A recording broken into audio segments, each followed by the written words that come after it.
तो हेलो दोस्तों, कैसे हैं आप लोग। तो आज की वीडियो सीरीज के अंदर हम बात करने वाले हैं बहुत ही इंटरेस्टिंग सब्जेक्ट के बारे में, जिस सब्जेक्ट का नाम है कंपाइलर डिजाइन।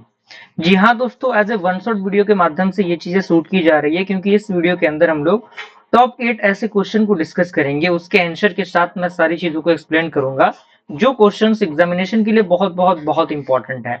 लेकिन इसके साथ साथ अगर आप प्लेलिस्ट को देख लेंगे तो चीजें आपके लिए और भी बेहतर हो जाएंगी, है कि नहीं। मैं ये नहीं कहता कि 100% आपको इंपॉर्टेंट क्वेश्चन पे डिपेंड रहना है, लेकिन जो भी क्वेश्चन मैं बता रहा हूँ बहुत ही इंपॉर्टेंट है, उनको आपको एक बार कंप्लीट करना है।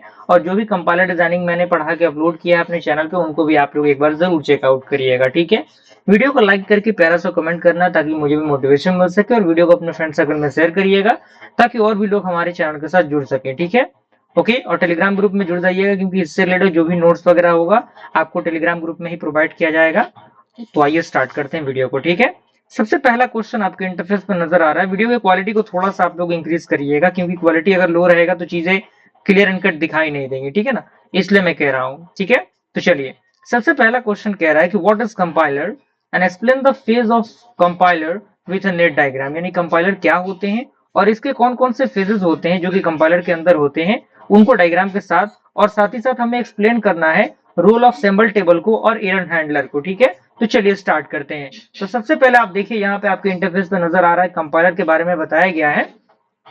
कह रहा है कि compiler is a system software that translate a program written in high level language into the machine language. यानी जो आपका कंपाइलर है वो एक प्रकार का सिस्टम सॉफ्टवेयर होता है, जो क्या करता है, जो भी आपके प्रोग्राम होते हैं जो कि हाई लेवल लैंग्वेज में लिखे होते हैं, उनको ये मशीन लैंग्वेज यानी ऑब्जेक्ट जो कोड होते हैं उसमें कन्वर्ट करने का काम करता है, ठीक है। दूसरा पॉइंट इसके अंदर कह रहा है, जो कि आपके सामने मेंशन किया गया, आप देखिएगा। कह रहा है कि it also detect the errors and reports them to programmer. यानी ये डिटेक्ट करता है एरर को और रिपोर्ट को, जो प्रोग्रामर के साथ काम करते हैं। जैसे हाई लेवल कोड आपका सी की हम बात करें, तो इंट ए इक्वल टू 10 दिया गया है और सेमी कॉलन लगाया गया है, और प्रिंटफ में परसेंटेज डी दिया गया है, क्योंकि इंटीजर डेटा टाइप है इसलिए, और ए दिया गया है। तो ये तो आपका हाई लेवल कोड है, लेकिन आपको पता है कि मशीन 0 और 1 में ही चीजों को समझता है। तो बाइनरी कोड यानी मशीन कोड में ये चीज कन्वर्ट हो गई, कुछ इस प्रकार से आपको देखने को मिलेंगे, ठीक है। तो ये आपका कंपाइलर का काम होता है, यानी हाई लेवल लैंग्वेज को मशीन लैंग्वेज में कन्वर्ट करना, ठीक है। क्लियर हुआ। चलिए, अब यहाँ पे फेजेस ऑफ कंपाइलर दिए गए हैं, जिसमें सबसे पहले आपका आता है लेक्सिकल एनालिसिस, जिसे हम लोग स्कैनर कहते हैं, जहाँ पे चीजें स्कैन होती हैं। दूसरा होता है हमारा सिंटेक्स एनालिसिस, जहाँ पे पार्सर होता है। तीसरा होता है सिमेंटिक एनालिसिस। चौथा हमारा होता है इंटरमीडिएट कोड जनरेशन। उसके बाद हमारा होता है कोड ऑप्टिमाइजेशन। उसके बाद होता है कोड जनरेशन, ठीक है।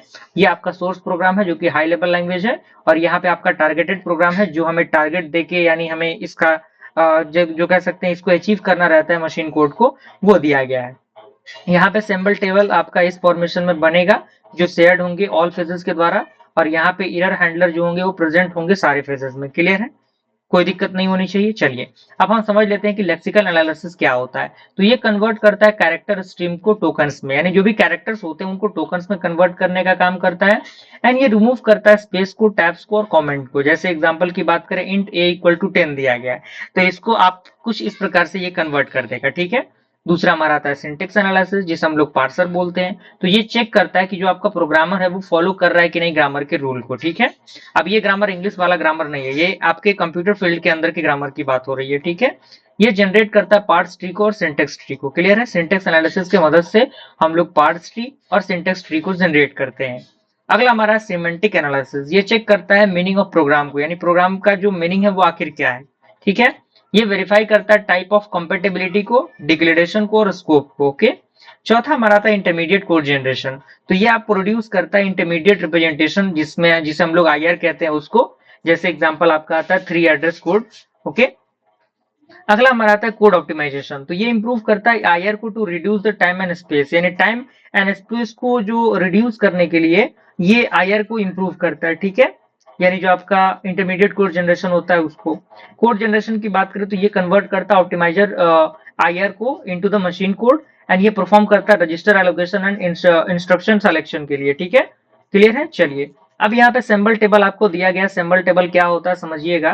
कह रहा है कि symbol table is a data structure that store information about the identifier and used in program. यानी जो आपका सिंबल टेबल होता है वो आपका एक डेटा स्ट्रक्चर होता है, जो क्या करता है, शेयर करता है इन्फॉर्मेशन को, जो किसके बारे में बताता है, हमारे आइडेंटिफायर के बारे में बताते हैं जो यूज होते हैं प्रोग्राम के अंदर, ठीक है, कोई दिक्कत परेशानी यहाँ पे आपको नहीं होनी चाहिए।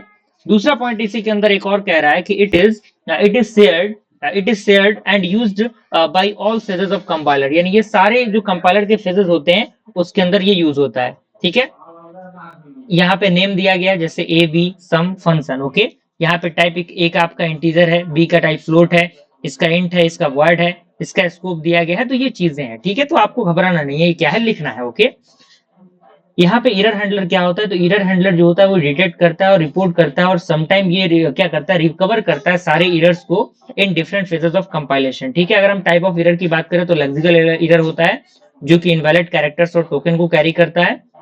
सिंटेक्स एरर होता है जो आपका वायोलेशन ऑफ ग्रामर रूल होता है।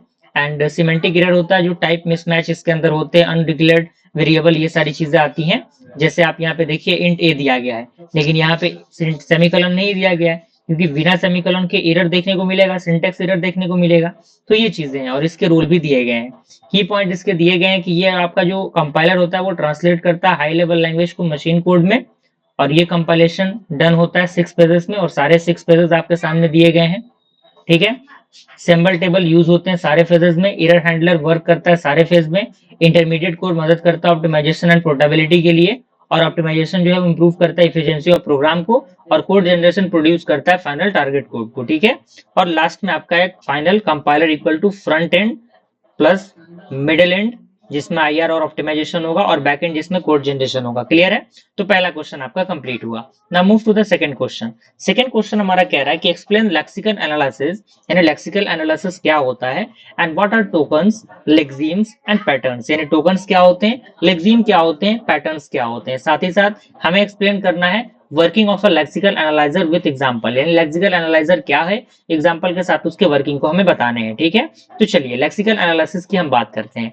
तो लेक्सिकल एनालिसिस में कह रहा है कि lexical analysis is the first phase of compiler, यानी आपको पता है हमने अभी देखा कंपाइलर का सबसे पहला फेज हमारा क्या होता है, लेक्सिकल एनालिसिस ही होता है। ये रीड करता है सोर्स प्रोग्राम को as a stream of character and group them into the meaningful sequence called token, यानी ये रीड करता है सोर्स प्रोग्राम को और उनको सेट ऑफ टोकन्स में कन्वर्ट करता है, जिससे कि हमें एक मीनिंगफुल कह सकते हैं कुछ चीजें देखने को मिले जिसका कुछ मतलब निकले, और उस मीनिंगफुल सीक्वेंस को हम क्या बोलते हैं, टोकन्स बोलते हैं। ठीक है, ये रिमूव करता है अननेसेसरी ब्लैंक्स को, टैब्स को, न्यू लाइंस को और कमेंट्स को, यानी जो भी आपके कोड होते हैं उस कोड के अंदर कुछ ब्लैंक लाइन होते हैं, कुछ आपके टैब्स होते हैं, कुछ न्यू लाइंस होते हैं और कुछ कमेंट्स होते हैं, उनको रिमूव करने का काम करता है। ठीक है, इनपुट एंड आउटपुट की बात करें तो इनपुट आपका सोर्स प्रोग्राम जो कैरेक्टर स्ट्रीम होगा, आउटपुट जो आपका सीक्वेंस ऑफ टोकन होगा। क्लियर है, अब यहाँ पे कुछ टर्म दिए गए हैं, आप देखिएगा की टर्म दिए गए हैं जैसे टोकन। ठीक है, टोकन क्या है, तो टोकन आपका सीक्वेंस ऑफ कैरेक्टर है जो जिसके पास कलेक्टिव मीनिंग होता है। लेक्सिम आपका एक्चुअल सीक्वेंस ऑफ कैरेक्टर होता है जिसके अंदर सोर्स प्रोग्राम मैच करते हैं पैटर्न ऑफ टोकन के साथ। पैटर्न आपका एक रूल होता है जो डिस्क्राइब करता है सेट ऑफ लेक्सिम को फॉर अ टोकन। ओके, जैसे यहाँ पे आप समझिए, यहाँ पे एग्जांपल दिया गया है int sum equal to a1 plus 20.5 जो कैलकुलेट करता है सम को, तो यहाँ पे टोकन जनरेशन दिया गया int sum equal to a1 plus 20.5 और उसके बाद सेमीकोलन और यहाँ पे कैलकुलेट सम। तो ये आपका क्या है, ये तो आपका कमेंट है, ये आपका सेमीकोलन है, ये आपका फ्लोट कांस्टेंट है, ये आपका एडिशनल जो ऑपरेटर है वो है, ये आपका आइडेंटिफायर है, ये असाइनमेंट ऑपरेटर है, ये आइडेंटिफायर है, ये कीवर्ड है कि नहीं, तो ये चीजें हैं। अब वर्किंग प्रोसेस दिया गया लेक्सिकल एनालाइजर का, आप देख सकते हैं सबसे पहले सोर्स प्रोग्राम जो है वो लेक्सिकल एनालाइजर के द्वारा, यानी कैरेक्टर जो आपका स्ट्रीम है वो लेक्सिकल एनालाइजर के द्वारा स्कैन होगा, उसमें आप इस तरीके से चीजें होंगी और जो सिंबल टेबल होगा वो हमें मिलेगा। तो इस तरीके से चीजें हमें फॉलो करनी पड़ती है, तब हमें जाके रिजल्ट मिलता है। ठीक है, यहाँ पे स्टेप परफॉर्म दिए गए हैं, ये रीड करता है इनपुट कैरेक्टर स्ट्रीम को, ये रिकॉग्नाइज करता है नेक्स्ट लेक्सिम को यूजिंग द पैटर्न, एंड यहाँ पे कह रहा है कि इफ लेक्सिम मैचेस अ पैटर्न, यानी जब आपका लेक्सिम पैटर्न्स के साथ मैच करता है तो जनरेट होगा corresponding token. Okay, and enter the identifier constant etcetera into sample table and return token and its attribute to the parser. Okay, तो यहाँ पे चीजें दी गई हैं। ठीक है, तो ये चीजें यहाँ पे दी गई हैं, तो ये आप इसको देख सकते हैं, कोई दिक्कत परेशानी वाली बात नहीं है। यहाँ पे रोल की बात करें लेक्सिकल एनालाइजर की, तो ये एक्ट करता है कि इंटरफेस के according between the source program and the parser, यानी पार्सर और सोर्स प्रोग्राम के बीच में ये किसका काम करता है, कि इंटरफेस का काम करता है। साथ ही साथ ये रिड्यूस करता है कम्प्लेक्सिटी ऑफ पार्सर को, एंड ये इंप्रूव करता है व्हाइट स्पेस को, यानी ये रिमूव करता है जो भी आपके व्हाइट स्पेसेस होते हैं, कमेंट होते हैं, फॉर्मेटिंग होते हैं उनको, एंड ये रिपोर्ट करता है लेक्सिकल एरर्स को just like illegal characters, invalid tokens, and ये इंटर करता है identifier constant into the symbol table. ठीक है, यहाँ पे स्पेसिफिकेशन दिया गया है टोकन का, आप देख सकते हैं यहाँ पे आपका आइडेंटिफायर है जिसमें आपके कुछ इस प्रकार की चीजें यूज होंगी। एग्जाम्पल भी दिया गया है, कीवर्ड जैसे इंट, फ्लोट, इफ, एल्स, वाल, ठीक है, इंटीजर आपका 0 to 9 प्लस, ये सारी चीजें होंगी। रियल नंबर आपका, ऑपरेटर और relational operator, delimiter, white spaces, tabs, comment, single line, multi line, ये सारी चीजें दी गई हैं। और कुछ और भी चीजें बताई गई हैं जो इनवैलिड होगा, जैसे इनवैलिड कैरेक्टर कुछ इस प्रकार से होंगी, अनटर्मिनेटेड स्ट्रिंग कुछ इस प्रकार से होगा, अनटर्मिनेटेड कमेंट इस प्रकार से होगा, इनवैलिड फ्लोट नंबर जो होगा वो कुछ इस प्रकार से होगा, तो है कि नहीं, लेंथ ऑफ आइडेंटिफायर एग्जिस्ट जो होगा वो कुछ इस प्रकार से होगा, और लास्ट में आपका समरी दिया गया है और रिमेंबर करने के लिए कुछ पॉइंट दिए गए हैं। तो इस क्वेश्चन का भी आंसर कंप्लीट होता है। ना move to the question number third. Question number third कह रहा है कि एक्सप्लेन द सिंटेक्स एनालिसिस, यानी सिंटेक्स एनालिसिस क्या होता है, and compare the top down parsing and bottom up parsing and discuss LLM1 LLR parsing. यानी हमें क्या करना है, सिंटेक्स एनालिसिस को एक्सप्लेन करना है, और top down parsing, bottom up parsing और LL1 LLR पार्सिंग जो है उनके बीच में हमें क्या करना है, डिफरेंस बताना है। तो सबसे पहले सिंटेक्स एनालिसिस की हम बात कर लेते हैं। तो syntax analysis is the second phase of compiler, यानी कंपाइलर का सेकंड फेज होता है, ये बात आपको पता है क्योंकि हमने क्वेश्चन नंबर फर्स्ट के तहत इसको देख लिया है। ये क्या करता है, it check whether the given token string follows the grammar rule of the language, यानी ये चेक करता है कि क्या गिवन स्ट्रिंग जो है, टोकन स्ट्रिंग, वो आपके ग्रामर के रूल को फॉलो कर रहा है कि नहीं। कह रहा है कि it build a parse tree, यानी ये पार्स ट्री को बिल्ड करता है, which represented the grammatical structure of program, यानी जो ग्रामेटिकल स्ट्रक्चर ऑफ प्रोग्राम को क्या करता है, यानी जो प्रोग्राम है उसके ग्रामेटिकल स्ट्रक्चर को रिप्रेजेंटेट करता है। ठीक है, उसका कह रहा है कि it reports the syntax error which such as missing operators, parenthesis, commas etcetera. जैसे एग्जांपल देखिए, टोकन स्ट्रिंग दिया गया, जैसे ID plus ID equal to ID दिया गया है, तो this string follow the grammar rule of expression, क्योंकि आपका ई प्लस टी होगा, तो यहाँ से टी एफ में आपका आईडी होगा, फिर यहाँ प्लस तो एज इट इज रहेगा, फिर टी को टी इंटू एफ में, और यहाँ पे एफ आईडी में। तो आप देख सकते हैं आईडी प्लस आईडी और प्लस मल्टीप्लाई आईडी आपको देखने को मिल रहा है। ठीक है, ये मल्टीप्लाई है। ठीक है, तो ये आपकी कुछ इस प्रकार से चीजें चलती हैं। अब कंपैरिजन दिया गया टॉप डाउन पार्सिंग और बॉटम अप पार्सिंग में।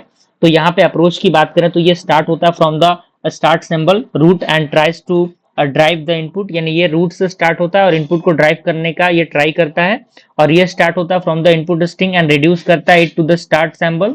एंड कंस्ट्रक्शन की बात करें तो ये बिल्ड करता है पार्स ट्री को from the top to bottom, यानी टॉप से बॉटम की तरफ, एंड ये बिल्ड करता है पार्स ट्री को from the bottom to top. Okay, derivation की बात करें तो लेफ्ट मोस्ट डेरिवेशन यहाँ पे यूज होते हैं, और यहाँ पे रिवर्स यूज होता है राइट मोस्ट डेरिवेशन का। पार्स ट्री की बात करें पार्स टाइप की, तो ये आपका प्रेडिक्टिव पार्सर होता है, ये आपका शिफ्ट रिड्यूस पार्सर होता है, ये रिक्वायर करता है बैक ट्रैकिंग को, ये रिक्वायर नहीं करता बैक ट्रैकिंग को। ये काम करता है एल के ग्रामर के अकॉर्डिंग, ये काम करता है LR लेफ्ट राइट जो होता है वो ग्रामर के अकॉर्डिंग। ठीक है, ये रिलेटिवली काफी इजी होता है इसका इम्प्लीमेंटेशन थोड़ा सा कॉम्प्लेक्स होता है। एरर डिटेक्शन की बात करें तो एरर यहाँ पे डिटेक्ट होता है काफी जल्दी, यहाँ पे थोड़ा सा लेट डिटेक्ट होता है। ठीक है, और यहाँ पे इसके एग्जाम्पल दिए गए हैं। ठीक है, अब यहाँ पे अंडरस्टैंडिंग डिफरेंस दिए गए हैं, जैसे कि आप देख सकते हैं, जैसे ई टेंस टू आपका ई प्लस टी, और उसमें टी भी दिया गया है, यानी ई के दो वैल्यूज हैं, ई प्लस टी भी है, टी भी है। टी के आपके दो वैल्यू है, 2 इंटू एफ है, और उसके बाद आपका क्या है, टी है, एफ है सॉरी, उसके बाद आपका एफ में आपका ई भी है, आईडी भी है। तो ये सारी चीजें हैं, आप यहाँ पे इनको देख सकते हैं। तो यहाँ पे डिफरेंशिएशन आपके सामने मेंशन किया गया, इनपुट आपका ID plus ID into ID है। तो यहाँ पे आपकी चीजें कुछ इस प्रकार से हैं, हमने इसको चेंज किया ई प्लस टी के अकॉर्डिंग, इस प्रॉपर्टी को हमने अप्लाई किया, तो ये आपका टी और टी हो गया। फिर हमने ई को जो टी है टी को एफ से रिप्लेस किया, टी को हमने एफ से रिप्लेस किया, फिर एफ को आईडी से रिप्लेस किया, क्योंकि सारी चीजें यहाँ पे दी गई हैं। हम इसी प्रॉपर्टी को यूज करके लेफ्ट डेरिवेशन को अप्लाई करके हम चीजों को सॉल्व कर रहे हैं, बाकी कुछ नहीं कर रहे हैं। तो जैसे जैसे आप स्टेप बाय स्टेप चीजों को सॉल्व करेंगे, आपके सामने चीजें जो है वो आपको मिल जाएंगी, कोई परेशानी दिक्कत आपको यहाँ पे नहीं होने वाली। ठीक है, ठीक है ना। तो ये सिंपल एज इट इज और बाकी कुछ नहीं है। आपके सामने ये टेबल भी दिया गया है और पार्स ट्री आपके सामने दिया गया है, ये आपका फॉर्मेशन है। ठीक है, तो ये तो आपका क्या है, ये टॉप डाउन पार्सिंग के अकॉर्डिंग बना।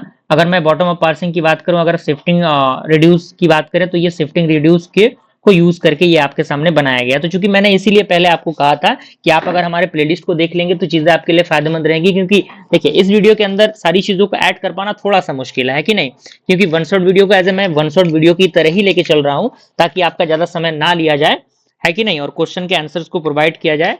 बाकी आपको पता है कि ये न्यूमेरिकल सब्जेक्ट है, तो न्यूमेरिकल सब्जेक्ट को अगर हम न्यूमेरिकल पॉइंट ऑफ व्यू से प्रैक्टिस करके पढ़ेंगे तो चीजें हमारे लिए काफी बेहतर रहेंगी, है कि नहीं।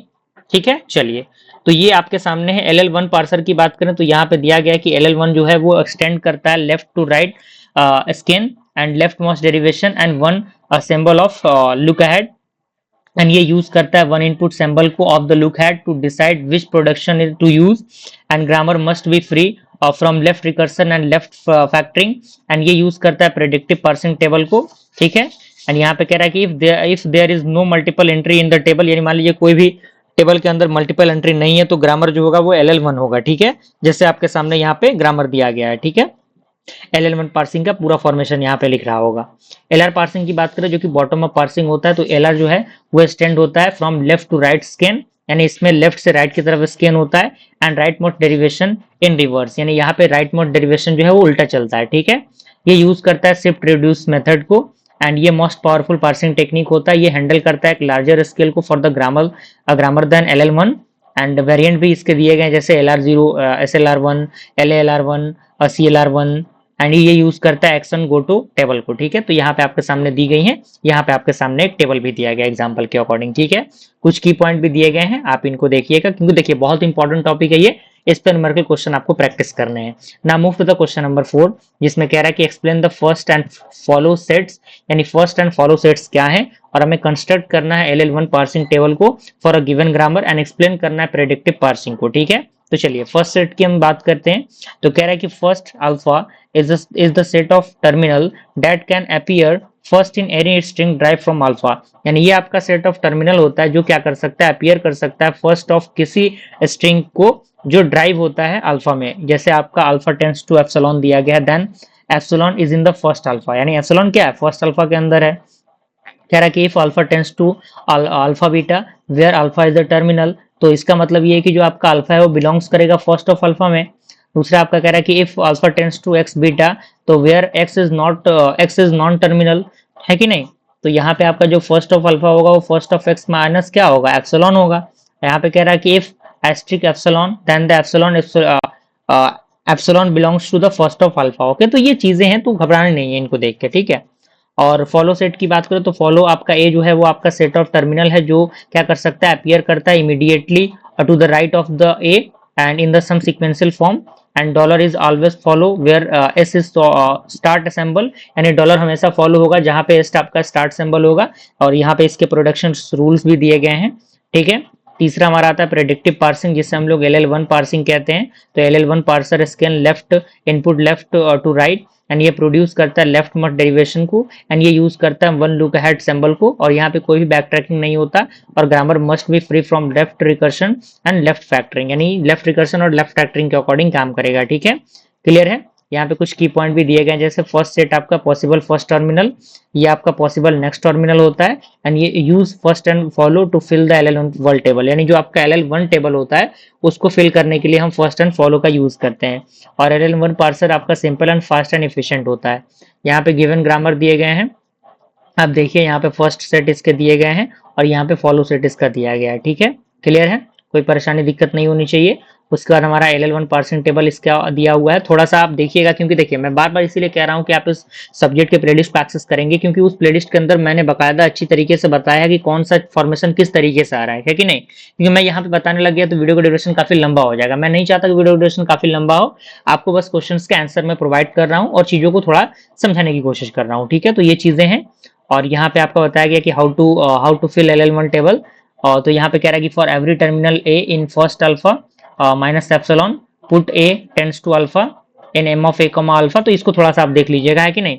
और ये बिल्कुल देखिए बिल्कुल उसी तरीके से आप सॉल्व कर पाएंगे जब आप न्यूमेरिकल क्वेश्चन को बनाना जानते हैं, अन्यथा आपसे नहीं बन पाएगा। इसीलिए मैं कह रहा हूं कि आप प्लेलिस्ट को जरूर चेक करिए, एक बार जरूर देखिएगा। भले ही आप मेरे रिक्वेस्ट को आप नजरअंदाज मत करिएगा दोस्तों, भले ही आप स्पीड को 2x करके देख लीजिए, लेकिन एक बार जरूर देखिएगा। ठीक है, अगला क्वेश्चन हमारा है क्वेश्चन नंबर 5, कह रहा है कि explain the intermediate code generation, यानी इंटरमीडिएट कोड जनरेशन क्या होता है, and discuss three address code, यानी थ्री एड्रेस कोड क्या होता है, उसके बाद क्वाड्रपल्स क्या होते हैं, ट्रिपल्स क्या होते हैं, इनडायरेक्ट ट्रिपल्स क्या होते हैं, एग्जांपल के साथ बताना है, ठीक है।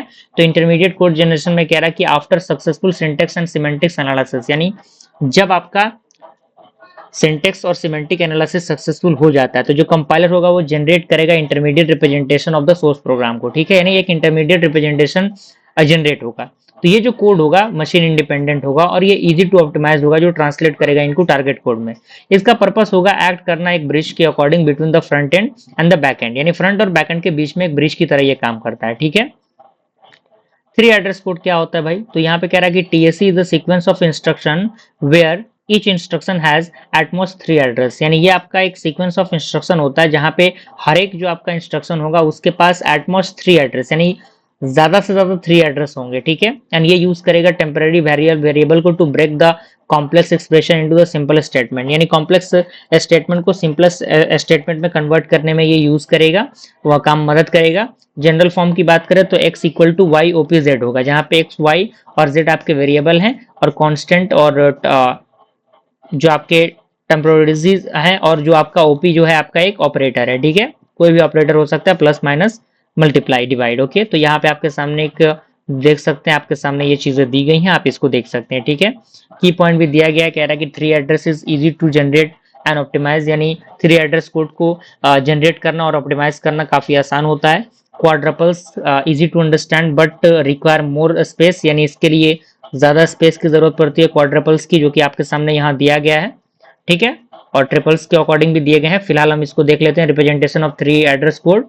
तो तीन तरीके यहाँ पे दिए गए हैं। पहला आपका है क्वाड्रपल्स, यहाँ पे कह रहा है कि each instruction is represented as a quadruples of four field, यानी फोर फील्ड ऑफ क्वाड्रपल्स के अकॉर्डिंग चीजें अरेंज होगी। यहाँ पे फील्ड की बात करें तो आपका ऑपरेटर होगा, आर्गुमेंट 1, आर्गुमेंट 2 एंड रिजल्ट, जैसे कि आप यहाँ पे देख सकते हैं ऑपरेटर है plus, multiply, divide, multiply, plus, divide, minus, equal, ये सारी चीजें दी गई है कि नहीं।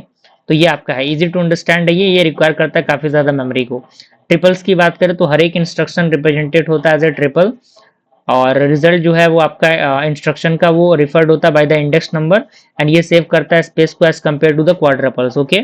इनडायरेक्ट ट्रिपल्स की बात करें तो ये सिमिलर होता है टू द ट्रिपल्स, बट ये यूज करता है पॉइंटर वेरिएबल टेबल को, एंड पॉइंटर टेबल जो है वो होल्ड करता है order of execution of triples को, ठीक है। एंड ये यूजफुल होता है जब आपका कोड आपका रिकॉर्डेड हो ड्यूरिंग द ऑप्टिमाइजेशन, ठीक है। तो आपके सामने ये चीजें दी गई हैं। कंपैरिजन दिया गया क्वाड्रपल्स, ट्रिपल्स एंड इनडायरेक्ट ट्रिपल्स के बारे में, आप यहाँ पे देख सकते हैं। यहाँ पे अगर हम रिजल्ट रेफरेंस की बात करें तो ये नेम के द्वारा रिजल्ट रेफरेंस लेगा, ये इंडेक्स के द्वारा लेगा, ये पॉइंटर के द्वारा लेगा। मेमोरी इसके लिए जरूरत ज्यादा होती है मेमोरी की, यहाँ पे कम मेमोरी रहेगा, यहाँ पर भी कम रहेगा, तो काम चल जाएगा। इसको समझना आसान है, इसको मॉडरेट है और इसको भी मॉडरेट है। और मॉडिफाई की बात करें तो मॉडिफाई करना इसको आसान है, यहाँ पे कोई मॉडिफिकेशन नहीं होता, यहाँ पे होता है change pointer table, okay. Advantage दिए गए हैं कि ये आपका जो है वो ऑप्टिमाइजेशन को इजी बनाता है एंड मशीन इंडिपेंडेंट होता है, और ये मदद करता है register allocation and code generation में, और कॉमनली यूज होते हैं intermediate form of memory compiler, many compiler, okay. Summary भी दिए गए हैं, ठीक है। चलिए अब आता है हमारा क्वेश्चन नंबर 6, दिया गया है, कह रहा है कि what is code optimisation, code optimisation क्या होता है। एक्सप्लेन करने डिफरेंट ऑप्टिमाइजेशन टेक्निक को, सच एज कांस्टेंट फोल्डिंग क्या है, कांस्टेंट प्रोपोगेशन क्या है, डेड कोड एलिमिनेशन क्या है, कॉमन सब एक्सप्रेशन एलिमिनेशन क्या है, लूप ऑप्टिमाइजेशन क्या है, ठीक है। तो यहाँ पे कह रहा है code optimisation is the process of improving the intermediate code to produce more efficient target code without changing the meaning of behavior of the program, यानी कोड ऑप्टिमाइजेशन एक प्रकार का प्रोसेस है जिसके द्वारा हम इंप्रूव करते हैं इंटरमीडिएट जो आपका कोड है, जिससे कि हम प्रोड्यूस कर पाए काफी ज्यादा एफिशिएंट टारगेट कोड को बिना किसी चेंज के, मीनिंग के और बिहेवियर ऑफ द प्रोग्राम के, ठीक है। ये रिड्यूस करता है एग्जीक्यूशन टाइम को, और मेमोरी यूजेस को, और पावर जो कंजम्पशन है उनको। ये कह रहा है कि it does not change the output of the program, यानी ये प्रोग्राम के आउटपुट को चेंज नहीं करता, ओनली इंप्रूव द परफॉर्मेंस, यानी ये केवल परफॉर्मेंस को इंप्रूव करता है, ठीक है। कांस्टेंट फोल्डिंग क्या होता है, तो ये आपका इवोल्यूशन होता है कांस्टेंट एक्सप्रेशन का एट द कंपाइल टाइम, यानी कंपाइल टाइम के दौरान कांस्टेंट को इवेल्यूएट करने का ये तरीका होता है। एंड ये कह रहा है कि the result is computed and replaced in the code, यानी इसके अंदर जो रिजल्ट है और जो आपका वो कंप्यूट होगा और रिप्लेस्ड होगा कोड के द्वारा, ठीक है। जैसे आपका बिफोर ऑप्टिमाइजेशन आपका कुछ इस प्रकार से होगा, T1 इक्वल टू 2 into 3 दिया गया है, तो ऑप्टिमाइजेशन के बाद डायरेक्टली 6 हो जाएगा। उसके बाद T2 equal to T1 plus 4 दिया गया है, तो T1 का वैल्यू 6 हो गया, 6 प्लस 4 यहाँ पे हो गया है कि नहीं। इस तरीके से ये चीजें ऑप्टिमाइज होंगी। कांस्टेंट प्रोपोगेशन की बात करें, कह रहा है कि if variable is assigned a constant value, यानी जब आपका वेरिएबल असाइंड होता है कांस्टेंट वैल्यू में, तो जो वैल्यू होगा वो प्रोपोगेट होगा to all the occurrences of the variable, सारे वेरिएबल के ऑकरेंसेस के अकॉर्डिंग, ठीक है। It may create opportunities for further optimisation, यानी ये क्रिएट करेगा अपॉर्चुनिटीज को फर्दर ऑप्टिमाइजेशन के लिए, जस्ट लाइक कांस्टेंट फोल्डिंग। जैसे बिफोर ऑप्टिमाइजेशन यहाँ पे दिया गया, आफ्टर ऑप्टिमाइजेशन दिया गया, किस तरीके से चीजें चेंज होंगी, ठीक है। डेड कोड एलिमिनेशन की बात करें तो ये रिमूव करता है कोड को that does not affect the program output, यानी जो प्रोग्राम के आउटपुट पे कोई प्रभाव नहीं डालता उसको ये रिमूव करने का काम करता है। एंड डेड कोड में बी अनरीचेबल कोड और code whose result is never use, यानी ये आपका जो डेड कोड है वैसे कोड होते हैं जिन पर कभी पहुंचा ही नहीं जाता, या फिर जिनका रिजल्ट पे कोई खास प्रभाव नहीं पड़ता अगर हम उसको यूज करते हैं तो बिफोर ऑप्टिमाइजेशन आफ्टर ऑप्टिमाइजेशन यहाँ पे चीजें दी गई हैं, आप देख सकते हैं, ठीक है। कॉमन सब एक्सप्रेशन एलिमिनेशन की बात करें तो यहाँ पे कह रहा है कि if a common sub expression is computed more than one, यानी अगर एक से ज्यादा बार इसको यूज किया गया तो it is computed once and the result is reuse, तो रिजल्ट जो है वो रीयूज हो सकते हैं। ये रिड्यूस करता है रिडंडेंट कंप्यूटेशंस को, जैसे आपके सामने दिया गया है बिफोर ऑप्टिमाइजेशन में, यहाँ पे आपके सामने ये कॉमन है a प्लस बी, यहाँ पे a स्टार बी, तो यहाँ पे रिड्यूसेस रिजल्ट आपके सामने देखने को मिल रहे हैं, ठीक है। लूप ऑप्टिमाइजेशन की हम बात करें तो ये ऑप्टिमाइज करता है लूप को to reduce the number of iterations और the work done in each iteration, यानी जो हर एक आइटरेशन में वर्क डन होता है उसको। एंड ये टेक्निक इसके अंदर इंक्लूड होते हैं just like looping, unrolling, loop invariant code, motion, induction variable optimization, है कि नहीं, ये चीजें। और ये आपका बिफोर एंड आफ्टर दिया गया है, ठीक है। समरी टेबल दिया गया है, टेक्निक, पर्पस, बेनिफिट, यूजर्स। जैसे कांस्टेंट फोल्डिंग की हम बात करें तो ये इवेल्युएट करता है कांस्टेंट एक्सप्रेशन को, ये रिड्यूस करता है कंप्यूटेशन को, जस्ट लाइक 2 into 3 आपका 6 है। कांस्टेंट प्रोपोगेशन प्रोपोगेट करता है कांस्टेंट वैल्यूज को, इनेबल करता है फर्दर ऑप्टिमाइजेशन को, जैसे आपके सामने ये दिया गया है, ठीक है। इसी तरीके से डेड कोड एलिमिनेशन है, कॉमन एक्सप्रेशन एलिमिनेशन है, लूप ऑप्टिमाइजेशन है, ठीक है। यहाँ पे नोट दिया गया, की पॉइंट दिए गए, ठीक है। आई होप क्वेश्चन नंबर 6 भी आपको समझ में आ गया होगा ना। Move to the question number 7। आपके सामने क्वेश्चन नंबर 7 आपको नजर आ रहा होगा। क्वेश्चन नंबर 7 कह रहा है कि explain the run time environment, यानी रन टाइम इन्वायरमेंट क्या होता है, and discuss the storage optimisation, activation record, parameter parsing method and stack allocation, ठीक है।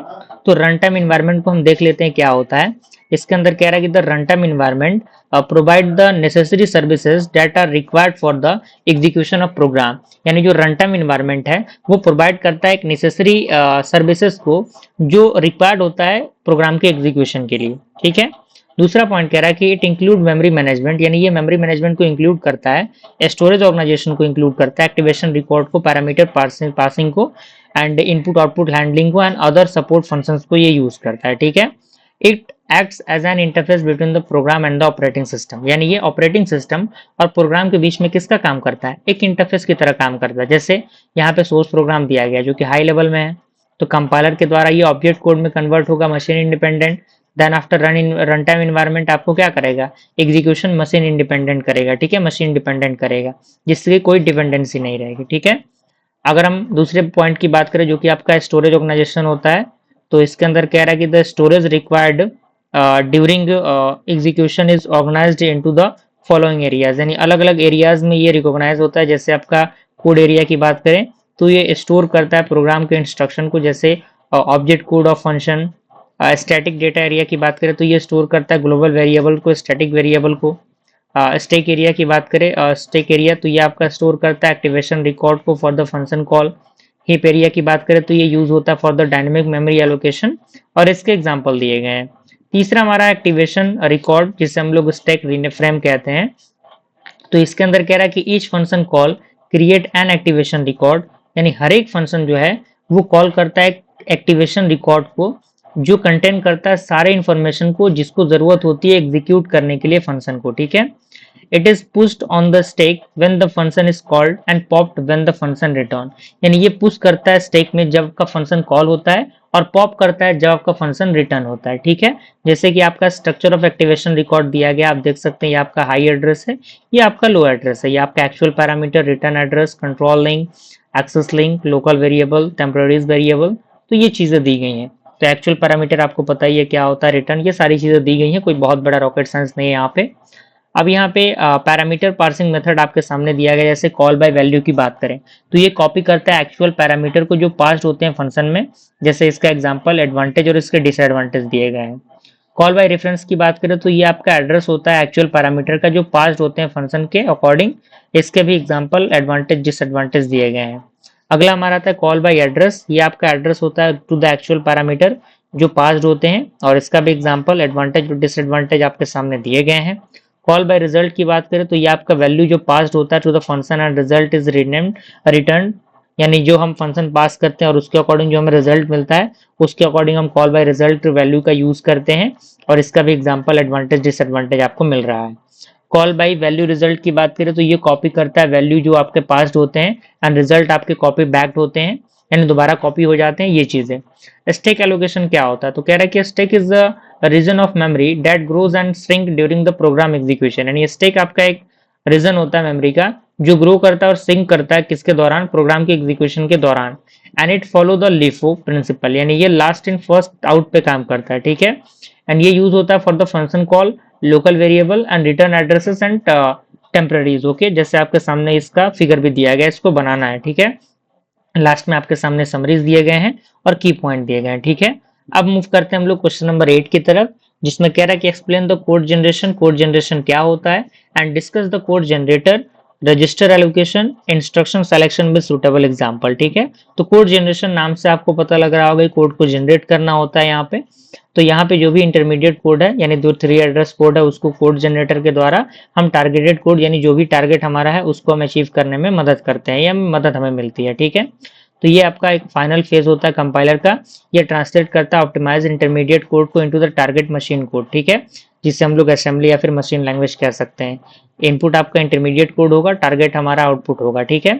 ये परफॉर्म कर देगा फॉलोइंग मेन टास्क को, जैसे आपका इंस्ट्रक्शन सिलेक्शन, उसके बाद रजिस्टर का एलोकेशन, फिर एड्रेसिंग आपका एंड स्टोरेज मैनेजमेंट, ठीक है।